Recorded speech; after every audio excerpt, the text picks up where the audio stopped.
हमारा social welfare department जो है वो डिस्ट्रिक्ट श्रीनगर में कुछ इंपॉर्टेंट प्रोजेक्ट्स को एग्जीक्यूट कर रहा है, जिसमें हमारा पलाश और परीक्षा है जो हमारे बच्चों के लिए चलते हैं स्पेशल स्कूल्स। पिछले 1-2 महीने पहले कुछ वहाँ पे अपग्रेडेशन की ज़रूरत थी। सोशल वेलफेयर डिपार्टमेंट और हमारी एग्जीक्यूटिंग एजेंसीज ने इंश्योर किया कि वहाँ के बच्चों की जो डिमांड्स है with respect to sports, with respect to education, with respect to health camps, वो पूरे किए गए। आज जहाँ पे हम खड़े हैं ये बहुत ही एक इम्पोर्टेंट प्रोजेक्ट है, एक स्पेशल प्रोजेक्ट जो हमारे स्पेशली एबल्ड जो हमारे बच्चे हैं, खासकर जिसमें हमारे विजुअली और हियरिंग वाइज जो स्पेशली एबल्ड हैं, उनके लिए एक स्टेट ऑफ द आर्ट अभिनंदन स्कूल बन रहा है। उस प्रोजेक्ट को हमारे सारे लाइन डिपार्टमेंट्स, चाहे वो एग्जीक्यूटिंग एजेंसी R&B हो, हमारे बिजली के डिपार्टमेंट के एक्सियन हो, हमारे पानी के जो कंसर्न एक्सियन हो, हमारे रेवेन्यू का तहसीलदार साहब हो, पुलिस के हमारे हो, हमारे डिस्ट्रिक्ट सोशल वेलफेयर ऑफिसर हो, प्लानिंग ऑफिसर हो, हम सब मिलकर यहाँ पे इसलिए आए ताकि हमारे जो स्पेशली एबल्ड भाई बहन हैं इनके लिए एक state of the art school Srinagar जिले में टाइम पे बने।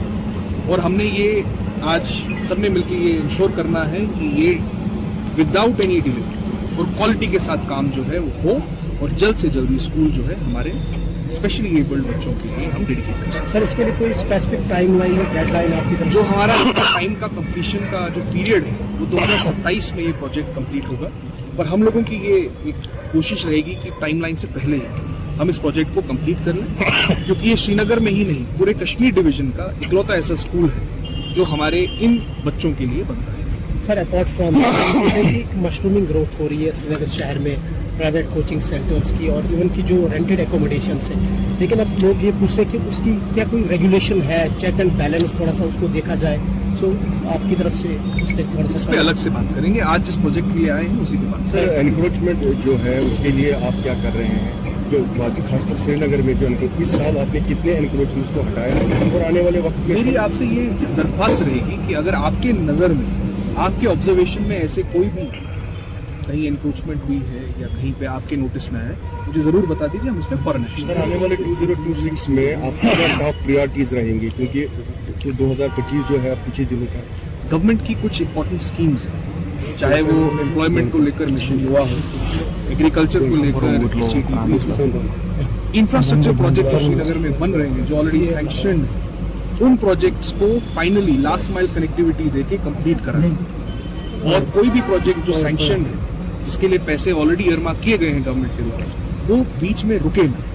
ट्रैफिक डीकंजेशन, शहर को ट्रैफिक के जरिए से डीकंजेस्ट कराना और लैंड को ऑप्टिमली यूज करना without any encroachment, without any non optimal utilisation, ये कुछ प्रायोरिटीज रही। सर, जो आपकी नोटिस में हमने लाया था कि डिपार्टमेंट की जानिब से जो इलीगली जो है ये जो लैंड्स बंद किए जा रहे हैं, जैसे टेंगपोरा अगर किसी को जाना है उसको धुमना से वापस आना पड़ता है, इस हवाले से आप क्या कहेंगे? देखिए, ट्रैफिक डीकंजेशन में हम सबको मुख्तलिफ डिपार्टमेंट्स का साथ देके ही आगे बढ़ेंगे तो ही हो पाएगा। सर, ये जो फायर इंसिडेंट्स राइज हो रहे हैं स्पेशली श्रीनगर सिटी, मैं लास्ट टाइम भी आपके जरिए ये सबसे रिक्वेस्ट किया था कि कुछ डूज एंड डोंट्स हैं जो हमने बाकायदा न्यूज़पेपर्स में पब्लिश करवाए थे। उन डूज एंड डोंट्स को मैं आपके जरिए फिर एक बार पूरी आवाम को रिक्वेस्ट करना चाहूंगा।